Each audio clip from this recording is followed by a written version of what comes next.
हमारे इस second video में आप सभी लोग को दिल खोल कर स्वागत करते हैं। स्टडी विथ अंकित में आप लोगों को स्वागत करते हैं। तो आज का हमारा क्लास रहने वाली है इंटरमीडिएट एग्जामिनेशन 2026 को लेकर, जो बिहार सरकार द्वारा मॉडल पेपर जारी किए उसके सॉल्यूशन को हम लोग देखेंगे। कई स्टूडेंट्स को मॉडल सेट मिलने के बाद ये प्रॉब्लम बनी रहती है कि इसका हम लोग सोल्यूशन कैसे करें, इसका हम लोग आंसर कहाँ से सर्च करें। तो उसी प्रॉब्लम को दूर करने के लिए हम आज लेकर आए हैं ये वीडियो। तो वीडियो को ज़्यादा से ज़्यादा हो सके शेयर करें, और अभी तक किसी ने लाइक नहीं किया तो कृपया कर लाइक कर दें प्लीज़, क्योंकि आज का ये वीडियो बहुत महत्वपूर्ण होने वाली है। और याद रहे, इसमें ज़्यादा सोल्यूशन आज नहीं हम लोग करेंगे, क्योंकि ज़्यादा हम लोग को टाइम नहीं लेना है। एग्ज़ाम बहुत ज़्यादा नज़दीक आ गया, तो हम लोग सॉल्यूशन सिर्फ देखकर इसका आंसर लगाकर हम लोग आगे बढ़ेंगे। तो बिना देर के हम लोग वीडियो को शुरू करते हैं। तो चलो, पहला क्वेश्चन हम लोग देख रहे हैं। तो पहला क्वेश्चन में क्या कहता है, गोली से घायल बच्चे की हालत खराब है, रेखांकित अंश किस पदबंध का उदाहरण है। तो इसका जो राइट आंसर हो जाएगा हमारा संज्ञा, क्योंकि ये संज्ञा का उदाहरण है। फिर क्वेश्चन नंबर सेकंड क्या कहता है जल। जल शब्द क्या है, जल शब्द क्या पुल्लिंग है या स्त्रीलिंग है या उभयलिंग है, ये इनमें से कोई नहीं है। तो ये हमारा क्या हो जाएगा, जल। जल पुल्लिंग हो जाएगा। फिर क्वेश्चन नंबर थर्ड में कहता है बादल घिरे और मयूर नाचने लगे, कौन वाक्य है। तो इसमें कौन सा वाक्य सरल वाक्य है, नहीं मिश्र वाक्य है, बिल्कुल नहीं। तो हमारा आंसर क्या हो जाएगा, सी इसका राइट आंसर हो जाएगा, संयुक्त वाक्य। फिर कह रहा है कौन आ रहा है किस सर्वनाम का उदाहरण है। तो आप लोग को बता दें कि यदि किसी सर्वनाम में ऐसा क्वेश्चन आए, कौन, कैसे, क्यों, कब, तो ऐसे क्वेश्चंस में हम लोग क्या टिक मारें, ये प्रश्नवाचक सर्वनाम होते हैं, क्योंकि कौन कहने का मतलब किसी से क्वेश्चन पूछा जा रहा है, किसी से प्रश्न किया जा रहा है। तो इसका राइट आंसर हमारा क्या हो जाएगा, प्रश्नवाचक सर्वनाम। फिर कहता है संज्ञा के कितने भेद होते हैं। तो हम लोग बचपन से पढ़ते आ रहे हैं कि संज्ञा का कितना भेद होते हैं, 6 भेद होते हैं संज्ञा का। फिर कहता है वाच्य के कितने भेद होते हैं। तो वाच्य का हम लोग जानते हैं कि 3 भेद होता है वाच्य का। फिर अगला क्वेश्चन हम लोग देखें। तो अगला क्वेश्चन क्या कहता है बिहार के राज्यपाल कौन है, इस वाक्य में कौन से सर्वनाम का उदाहरण है। तो फिर वही क्वेश्चन है, पूछा जा रहा है कि बिहार के राज्यपाल कौन है। हम बोले थे ना कि जैसे में कौन आ जाए, कैसे आ जाए, क्यों आ जाए, ये सब जब रहेगा तो हम लोग समझ जाते हैं कि ये कौन सा सेंटेंस का होने वाली है, प्रश्नवाचक होने वाला है। तो इसका राइट आंसर क्या हो जाएगा, प्रश्नवाचक सर्वनाम। फिर कह रहा है ना कुछ खा लो, किस सर्वनाम का उदाहरण है। कुछ खा लो मतलब कुछ रहे, कहने का मतलब है कि ये निश्चित नहीं बता रहा कि क्या खाना है। तो ये हमारा राइट आंसर क्या हो जाएगा इसका, अनिश्चयवाचक, क्योंकि इसमें निश्चित नहीं किया कि क्या खाना है। जो कह रहा है कुछ खा लो, तो कुछ कहने का मतलब वो कंफर्म नहीं बता रहा कि क्या खाना है, नहीं खाना है। जो आप लोग लगातार इस वीडियो को देखते रहे, क्योंकि इस वीडियो को देखने के बाद आपका जो भी हिंदी का प्रॉब्लम रहेगा, इस वीडियो को देखने के बाद आप बोलोगे कि नहीं मेरा सारा प्रॉब्लम दूर हो गया, क्योंकि इस वीडियो को इतना बेहतरीन रूप से आप लोग को कवर करवाने वाले हैं ना कि फिर आप लोग भी बोलिएगा कि हाँ हमारा हिंदी में कोई दिक्कत ही नहीं है। तो उस बिना लेट किए हम लोग आगे बढ़ते हैं और क्वेश्चन नंबर 9 को देखते हैं। कहता है ना प्रथम शब्द का विशेषण क्या है। प्रथम शब्द का विशेषण क्या होता है। तो प्रथम शब्द का विशेषण जो हमारा होता है वो होता है प्राथमिक, क्योंकि हम लोग प्रथम से क्या इसको विशेषण बना सकते हैं, प्राथमिक बना सकते हैं। फिर कहता है सावधान कौन सा विशेषण है। सावधान, सावधान मतलब आप उसको काउंट कर सकते हो, नहीं तो संज्ञावाचक नहीं होगा। फिर कहता है सावधान में गुण थोड़ी बता रहा कि कौन सा धन है, काला धन है या फिर उजला धन है। इसमें परिमाण का बात कर रहा है। तो इसका हमारा राइट आंसर क्या हो जाएगा, परिमाण बोधक हो जाएगा। फिर कहता है सेना की पर्यायवाची शब्द क्या है। पर्यायवाची शब्द का मतलब कहने का मतलब है कि इसका दूसरा किसी और नाम से हम लोग क्या बोल सकते हैं सेना को। जैसे में किसी इंसान का ही नाम रहता है, मान लें किसी इंसान का नाम है गौरव, उसको प्यार से लोग कलुआ भी बोल देता है, कुछ भी बोल देता है। उसी तरह से हमारा भी इसमें कह रहा है कि सेना का पर्यायवाची शब्द मतलब कहने का अर्थ है ना कि सेना को हम लोग और किस नेम से बुला सकते हैं। तो सेना को हम लोग और किस नेम से बुला सकते हैं। तो इसका राइट आंसर जो हमारा होने वाला है वो होगा वाहिनी। समझ गए। फिर बिना देर के आगे बढ़ते हैं। कहता है किरण का पर्यायवाची शब्द है, वही बात है किरण का पर्यायवाची शब्द है। तो किरण का पर्यायवाची शब्द मतलब ये नहीं समझ आना कि कोई गांव का किरण है उसको लोग बिच्छी और बिलैया बोलते हैं तो हम लोग वही मार देंगे। यहाँ पे इसका पर्यायवाची शब्द बताना, समझे ना। तो इसका पर्यायवाची शब्द क्या हो जाएगा, किरण का जो पर्यायवाची शब्द होता है वो हमारा हो जाएगा ज्योति। फिर कहता है अभिमान, अभिमान का पर्यायवाची शब्द क्या होगा। अभिमान का पर्यायवाची शब्द हमारा क्या होने वाला है, अस्मिता। समझ गया ना। अभिमान का पर्यायवाची शब्द क्या होगा, अस्मिता। फिर आगे बढ़ते हैं क्वेश्चन नंबर 14 में। 14 में कहा था चतुर का पर्यायवाची शब्द क्या है, चतुर। चतुर कहने का मतलब चालाक। तो चतुर का जो हम लोग का पर्यायवाची शब्द होने वाला है, चतुर का हम लोग क्या बोल सकते हैं, उसको प्रवीण ही बोल सकते हैं। समझ गए। इसके बाद क्वेश्चन नंबर 15 में कहा था निम्नलिखित में शुद्ध शब्द कौन है। शुद्ध शब्द कहने का मतलब जो लिखा हुआ है वो बिल्कुल करेक्ट कौन सा लिखा हुआ है। तो इसमें हमारा जो राइट आंसर होने वाला वो क्या होगा, परीक्षण, क्योंकि परीक्षण ही जो है सही तरीके से लिखा हुआ है। फिर आगे बढ़ते हैं निम्नलिखित में शुद्ध शब्द कौन सा है। इसमें भी वही बात है कि शुद्ध शब्द कौन सा है। तो हिंदुस्तान क्या ऐसे लिखा था, जी नहीं। समिति ये भी नहीं ऐसा लिखा सकता है। ज्येष्ठ, ज्येष्ठ ऐसे कभी लिखा नहीं सकता। तो हमारा राइट आंसर क्या हो जाएगा, कावित्री। कावित्री मतलब समझिए आप, जो कवि जो होते हैं उसका हम लोग स्त्री में भी कवित्री बोल सकते हैं। जो पोएट लड़की लोग लिखती है उसको हम लोग क्या बोलते हैं, कवित्री बोलते हैं। जो पोएम का लड़के वगैरह लिखते हैं ना उसको हम लोग कवित्री बोलते हैं। फिर आइए यहाँ पे देखिए बहुत सुंदर क्वेश्चन यहाँ आया। व्याकरण का वर्ण से ये क्वेश्चन है, अतः पवर्ग का उच्चारण स्थान क्या है, पवर्ग। तो पवर्ग का उच्चारण स्थान क्या होने वाला है। तो पवर्ग आप उच्चारण करके इसको अपने मुंह की सहायता से भी देख सकते हैं कि जब प फ ब बोलिएगा ना तो ओष्ठ आपस में ओवरलैप करेगा। तो हमारा इसका राइट आंसर क्या होने वाला, उच्चारण स्थान पवर्ग का ओष्ठ होने वाला है। तो फिर आगे बढ़ते इसका स का, फिर वही क्वेश्चन पूछ वर्ण वाला वर्ण से ही कि स वर्ण का उच्चारण स्थान क्या है। तो स वर्ण का उच्चारण स्थान क्या होगा, मूर्धा होगा। फिर कहता है दिनेश पढ़ रहा है, यह वाक्य किस काल से संबंधित है। दिनेश पढ़ रहा है कहने का मतलब अभी दिनेश वर्तमान में वो काम कर ही रहा है। तो इतना तो हम लोग कन्फर्म है कि वर्तमान काल का है। तो हाँ सारा क्या बोलते हैं उसको, ऑप्शन भी वर्तमान में ही दिया हुआ है। एग्जामिनर भी बहुत चालाक होता है, क्योंकि ये तो कोई बता देगा कि पढ़ रहा है मतलब कि वर्तमान में होने वाला है। तो इसमें भी बताना है कि कौन सा वर्तमान का होने वाला है। तो इसका आंसर आप लोग कमेंट में बताइए। इसको हम लोग स्किप करते हैं, क्योंकि देखते हैं आप लोग भी कितना आंसर बताते हैं नहीं बताते हैं, कि सिर्फ वीडियो को आप लोग देख ही रहे हैं। तो इसका आंसर आप लोग कमेंट में बताइएगा, आगे हम लोग बढ़ते हैं। फिर कहता है कृपणता। कृपणता जो है ना वो किस संज्ञा का उदाहरण है। तो कृष्ण कृपणता जो है, हम लोग नहीं कहते हैं कि कृपणता मतलब बहुत कृपा करने वाला। जो इसको मतलब हम लोग कह सकते हैं कि एक प्रकार से प्यार दिखाना किसी के प्रति, कृपा करना। तो कृपा जो भी करना होता है ये सब हम लोग महसूस सिर्फ कर सकते हैं, उसको देख नहीं सकते। तो उस हमारे कौन से संज्ञा के अंतर्गत आ जाएगा, भाववाचक संज्ञा के अंतर्गत आ जाएगा। समझ गया ना। इसका राइट आंसर क्या हो जाएगा, भाववाचक हो जाएगा। फिर क्वेश्चन नंबर 21 में कहता है कि आलोक पढ़कर खेलने गया, यह किस क्रिया का उदाहरण है। आलोक है जो पढ़कर खेलने चला गया, इस यह किस क्रिया का उदाहरण है। तो ये कौन सा क्रिया का उदाहरण हो जाएगा, पूर्वकालिक क्रिया का उदाहरण हो जाएगा। कौन सा, पूर्वकालिक। ऑप्शन नंबर डी इसका राइट आंसर होगा। फिर कहता है मनुष्य किस संज्ञा का उदाहरण है। मनुष्य जो है वो किस संज्ञा का उदाहरण है। तो मनुष्य तो बहुत सारे मनुष्य हो जाएगा ना, इसमें किसी स्पेशली नाम लेकर तो नहीं बोला है। तो मनुष्य इसमें कौन सा हो जाएगा। तो इसका मनुष्य जातिवाचक हो जाएगा, क्योंकि मनुष्य बहुत सारे हो जाएंगे। हाँ माप और अन्य कई भी लोग मनुष्य में शामिल हो जाएंगे। तो मनुष्य क्या हो जाएगा, जातिवाचक संज्ञा होगा। यदि यही कहता कि मनुष्य में किसी खास नाम रहता, मान लिया जाए नाम रहता किसी व्यक्ति, कहें राम श्याम मोहन कुछ भी नाम रहता, तो उसको हम लोग व्यक्तिवाचक कहते हैं। या फिर द्रव्य, तो आपको पता ही होगा कि द्रव्य में जैसे कि किसी को नाप तोल नहीं सकते हैं, जिसमें तेल दूध वगैरह हो गए, द्रव्यवाचक कहते हैं। और गुणवाचक, गुणवाचक ये तो पहले नंबर की इस संज्ञा के अंतर्गत आता नहीं है, गुणवाचक के विशेषण के अंतर्गत आता है, जिसमें हम लोग किसी को गुण के बारे में उसमें अध्ययन करते हैं, उसके बारे में जानते हैं किसका गुण कैसा है, उसको हम लोग गुणवाचक विशेषण बोलते हैं। तो संज्ञा के अंतर्गत आता नहीं है। फिर कहता है रसोई घर कौन समास है। देखिए समास का क्वेश्चन हमारे पास आ गया। कहता है रसोई घर कौन समास है, तो तत्पुरुष समास है। फिर कहता है त्रिकोण शब्द कौन समास है। त्रिकोण, त्रिकोण कहने का मतलब है त्रि, मतलब इसमें किसी संज्ञा का भी बोध किया जा रहा है। तो जिसमें समास में संज्ञा सॉरी किसी नंबर का वो बोध हो, तो ये हमारा कौन सा समास हो जाएगा, द्विगु समास हो जाएगा। समझ गए। तो आगे बढ़ते हैं। फिर कहता है देश विदेश कौन सा समास है। क्वेश्चन नंबर 25 में कहता है कि देश विदेश कौन सा समास है। तो देश विदेश ऐसा जब रहे, देश विदेश अगल बगल ये सब जब रहे, तो इसमें हम लोग कौन सा समास मारते हैं, आंसर द्वंद्व समास। तो इसका ऑप्शन नंबर 1 करेक्ट आंसर हो जाएगा। फिर हम लोग आगे बढ़ते हैं। कहता है ना निम्नलिखित में कौन शुद्ध वाक्य। इसमें हम लोग देखना कि कौन सा शुद्ध वाक्य है, क्योंकि वाक्य तो लिखा यह हुआ है बहुत, लेकिन इसमें से कौन सा शुद्ध वाक्य होगा। तो इसका जो राइट आंसर होने वाला है वो हमारा ऑप्शन नंबर भिन्न होने वाला है। सीता ने झूठ कहा था। फिर 27 नंबर का था जीव जंतु शब्द कौन समास है। जीव जंतु शब्द कौन सा समास के अंतर्गत आते हैं। तो जीव जंतु शब्द हम लोग जानते हैं कि कौन सा समास के अंतर्गत आता है।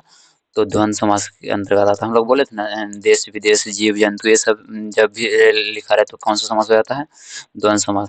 फिर कहा था खिचड़ी किस शब्द का उदाहरण है, खिचड़ी किस शब्द का उदाहरण है, तो हमारा जो राइट आंसर हो जाएगा क्या हो जाएगा, खिचड़ी देश शब्द का उदाहरण है। हम लोग अपने देश से इसको उठाए नहीं कि कहीं विदेश से इसको लाए हैं, तो इसका राइट आंसर क्या हो जाएगा, ऑप्शन नंबर सी देशज हो जाएगा। फिर कहता है कारक के कितने भेद होते हैं, ये लोग आप लोग पहले कमेंट की उसके बाद हम राइट आंसर इसका बताते हैं। जो कारक का राइट आंसर हो जाएगा कितने भेद होते हैं, तो कारक के 8 भेद होते हैं। और हाँ, एक बात याद रखिए आप लोग, कारक का चिन्ह पक्का याद कर लीजिए, क्योंकि हर साल एग्जाम में एक न एक नंबर का, एक से ज़्यादा नंबर कहीं कारक का जो साइन होता है, जो चिन्ह होता है, वो हमेशा पूछ ही देता है। तो आप लोग कारक का चिन्ह जरूर याद कर लीजिएगा। फिर कहता है ना आँखों से देखा किस कारक का उदाहरण है, कहता है आँखों से देखा, तो इसका हम लोग साइन आप लोग याद किए होंगे तो पता होगा कि कर्ता ने कर्म को करण से, तो करण से यानी आँखों से देखा, तो इसका जो राइट आंसर होने वाला वो क्या होने वाला, करण से का बोध करते, तो इसका राइट आंसर हो जाएगा करण कारक। आगे बढ़ते हैं। एक पंथ दो काज लोकोक्ति का अर्थ क्या है, कहता है कि एक पंथ दो काज लोकोक्ति है, जिसका अर्थ क्या होता है, तो क्या दो कामों में एक न बन पाना, नहीं भाई, तो दोनों लाभ।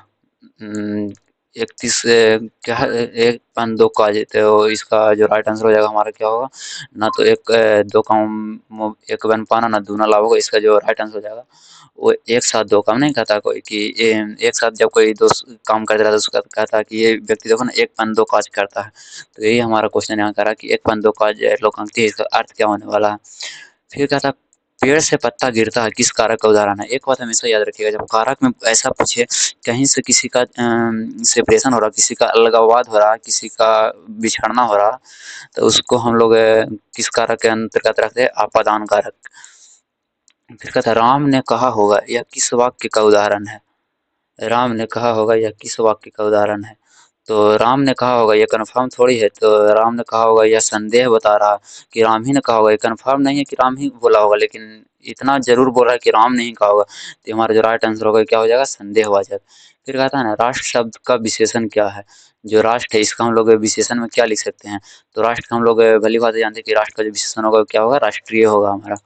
फिर कहता है अच्छाई शब्द कौन संज्ञा है, हम वही बोले थे कि जब संज्ञा में ऐसा अच्छाई बुराई हंसना रोना ये सब जब फीलिंग्स की बात आए, जिसको हम लोग सिर्फ महसूस कर सकते हैं, किसी को दिखा नहीं सकते हैं, तो हम लोग हमारा क्या आ जाता है, भाववाचक संज्ञा के अंतर्गत आ जाता है।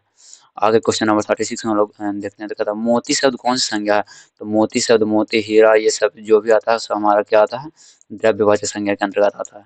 फिर कहता है लेखक शब्द कौन संज्ञा है, जो लेखक है वो कौन सा संज्ञा के अंतर्गत आता है, तो लेखक, लेखक तो बहुत सारे लेखक हो जाएंगे, तो लेखक जो हमारा होगा वो जातिवाचक संज्ञा के अंतर्गत आ जाएगा, क्योंकि लेखक सिर्फ एक नहीं कर सकते, लेखक हमारे रणधारी सिंह दिनकर भी हो गए, प्रेम मुंशी भी हो गए, बहुत सारे जायसी वगैरह जो भी थे, हमारे बहुत सारे लेखक हो जाते हैं, तो लेखक का एक जाति के रूप में माना जाता है, तो वही हो जाएगा हमारा जातिवाचक, क्योंकि लेखक बहुत सारे हो जाते हैं। फिर कहता है 38 नंबर में वैसे शब्द को क्या कहते हैं जो संस्कृत और प्राकृत से विकृत होकर हिंदी में आया हो, जो कहता है ना कि वैसे, इसका अर्थ पहले समझिए, कहने का अर्थ क्या है, कहता है कि वैसे शब्द को हम लोग क्या बोलते हैं जो संस्कृत से और प्राकृत से विकृत होकर हिंदी में आया, मतलब जो संस्कृत से हिंदी में आ गया हो, उस शब्द को हम लोग कौन से शब्द बोलते हैं, तो उस शब्द को हम लोग बोलते हैं तद्भव शब्द, क्योंकि जो संस्कृत से शब्द लिया जाता है हिंदी में उसको हम लोग तद्भव शब्द बोलते हैं। फिर 39 क्वेश्चन में कहता है नायक शब्द का स्त्रीलिंग रूप क्या है, जो नायक है उसका हम लोग स्त्रीलिंग रूप में क्या बोलते हैं, नायक, नायक कहने का मतलब हीरोइन, तो नायक का हमारा जो असली रूप हो जाएगा वो क्या हो जाएगा, नायिका।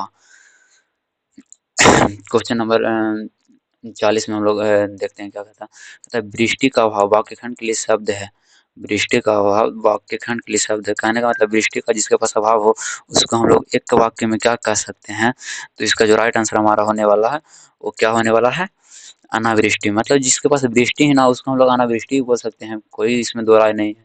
फिर कहता है कि निम्नलिखित में कौन विसर्ग संधि का उदाहरण है, विसर्ग संधि का उदाहरण कौन है, तो इसका हमारा राइट आंसर क्या हो जाएगा, सज्जन होगा, तो नहीं सज्जन नहीं होगा, महर्षि नहीं होगा, गायक नहीं होगा, तो इसका राइट आंसर हमारा क्या हो जाएगा, यशोधरा, हमारा option number D right answer होने वाला है।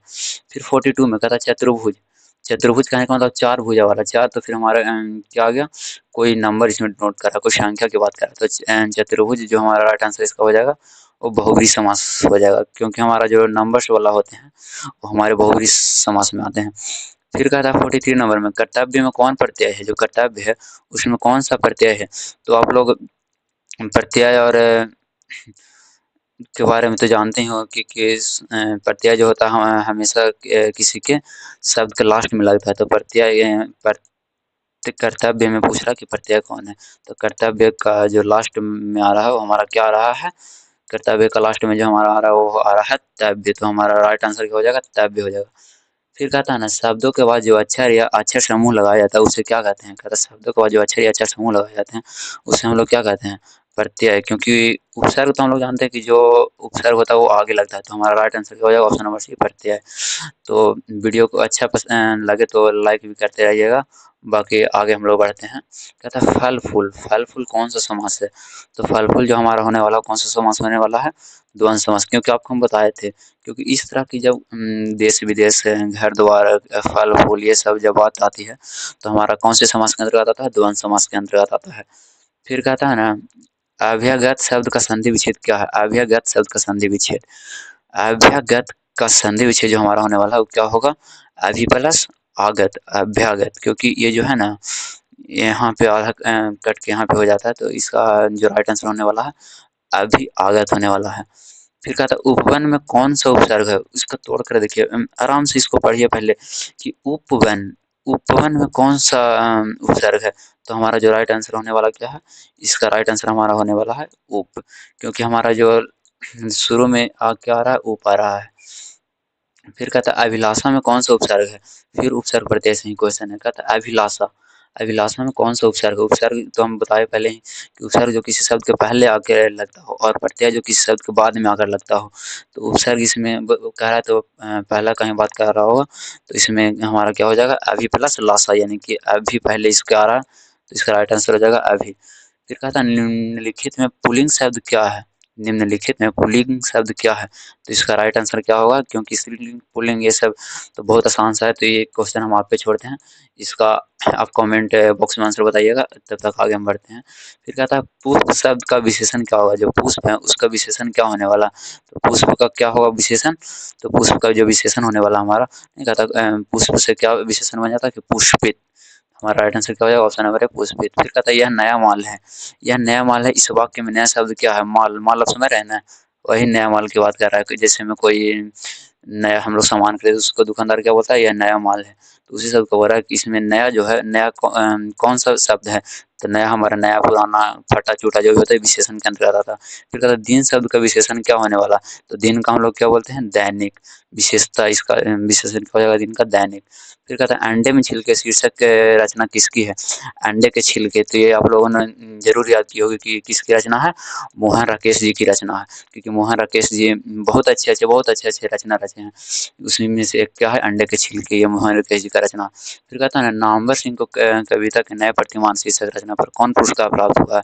कहता है जो नामवर सिंह है उनके कविता के नए प्रतिमान जो कविता लिखे हैं इस शीर्षक रचना पे कौन सा पुरस्कार इनको प्राप्त हुआ है। तो इसका राइट आंसर क्या होने वाला है, साहित्य अकादमी पुरस्कार। नामवर सिंह को कौन सा पुरस्कार से सम्मानित किया गया, साहित्य अकादमी पुरस्कार। फिर कहता है दलित साहित्य का सौंदर्य शास्त्र किस विद्या की रचना है। जो दलित साहित्य का सौंदर्य शास्त्र है किस विद्या की रचना है। तो इसका राइट आंसर क्या हो जाएगा, हमारा आलोचना, ये आलोचना लिखा गया है। फिर कहता है विनय पत्रिका शीर्षक पाठ किसकी रचना है।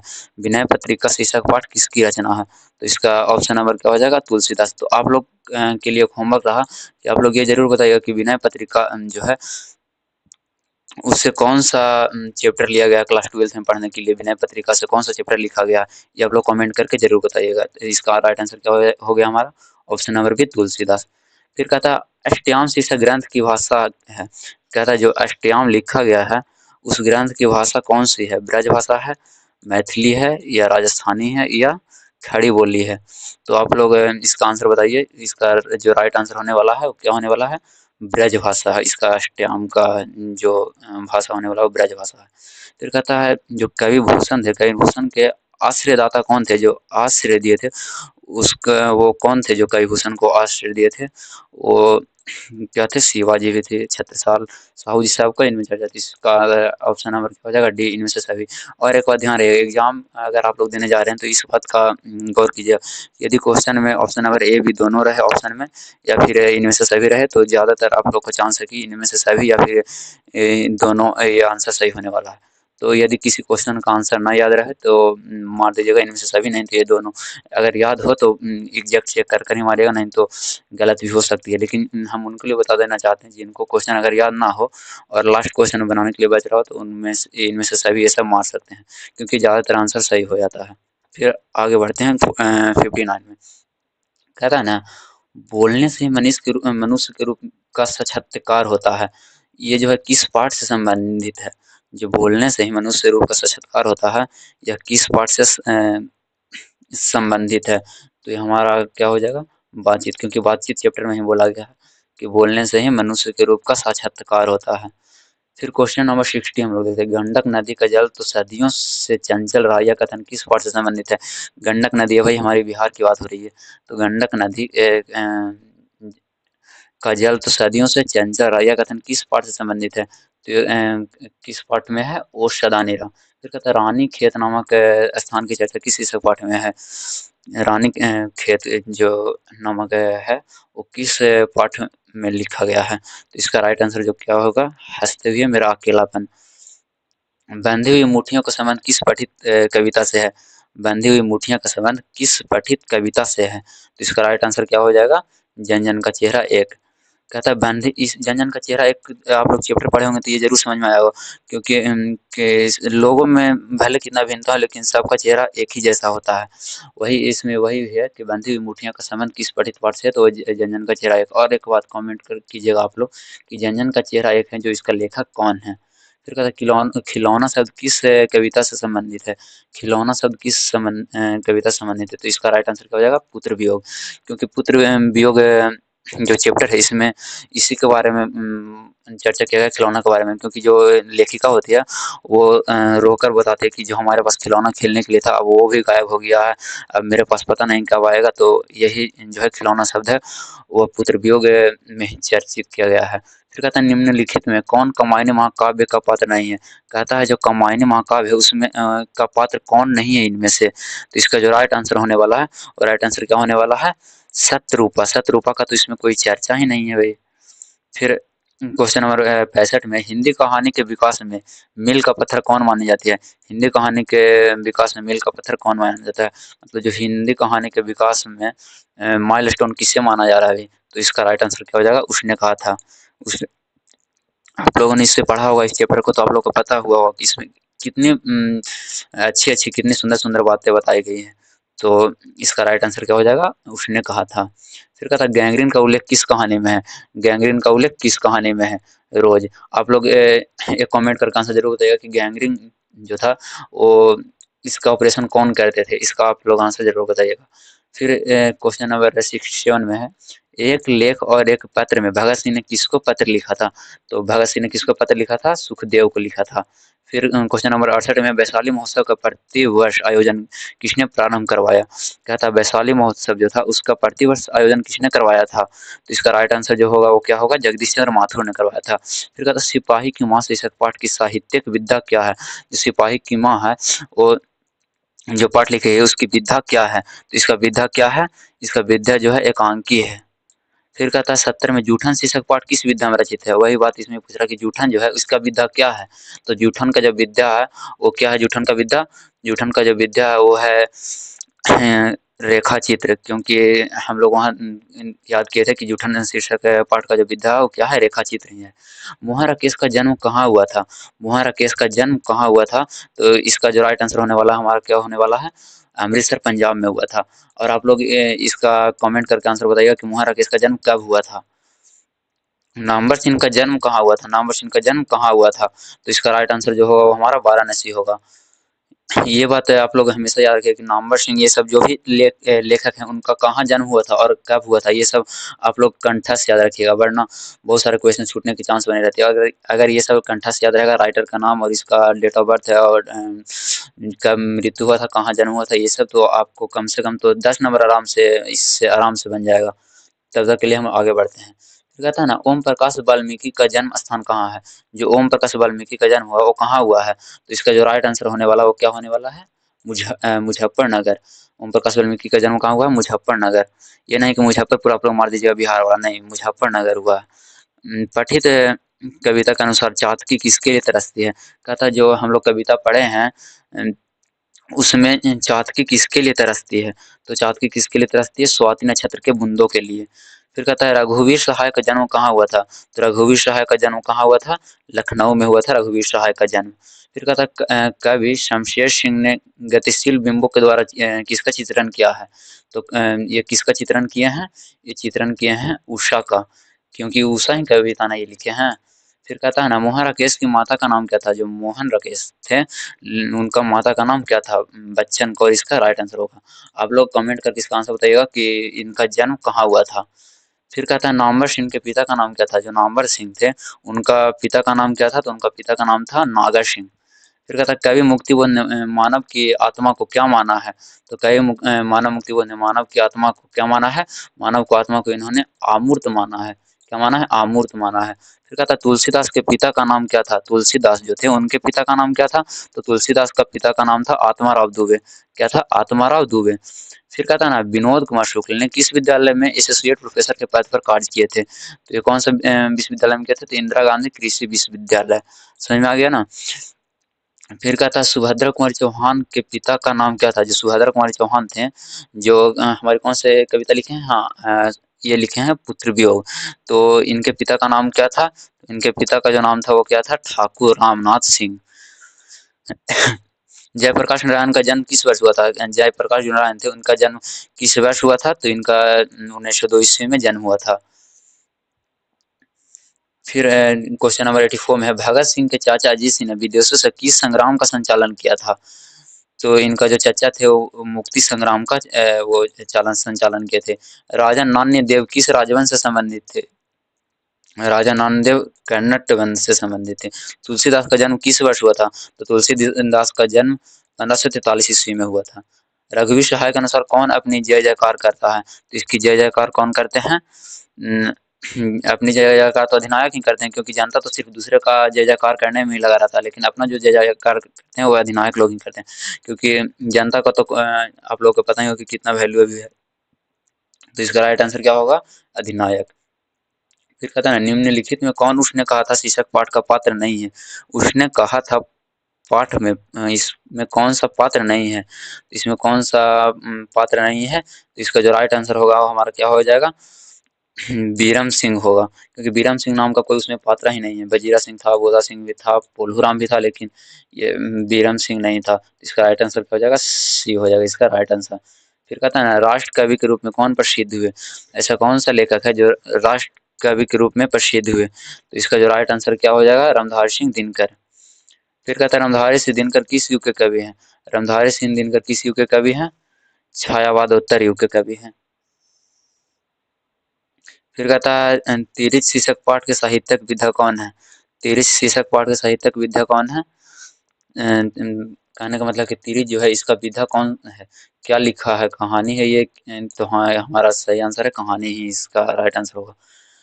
फिर कहता है ओ सदा नीरज शीर्षक पाठ हिंदी साहित्य में किस विधा के अंतर्गत आता है? देखिए हम बोले ना कि विधा जरूर याद कर लीजिएगा, क्योंकि विधा बहुत ज़्यादा पूछा जाता है।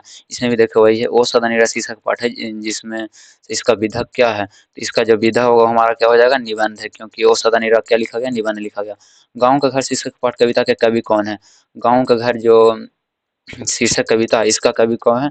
तो गाँव का घर का क्या है? ज्ञानेंद्र पति। क्योंकि हमेशा ऐसे इसका गाँव का घर का आंसर याद रखिए, क्योंकि गाँव का घर में क्या होता है, लोग अपने जो भी हस्बैंड होते हैं उनका क्या बोलते हैं? पति बोलते हैं।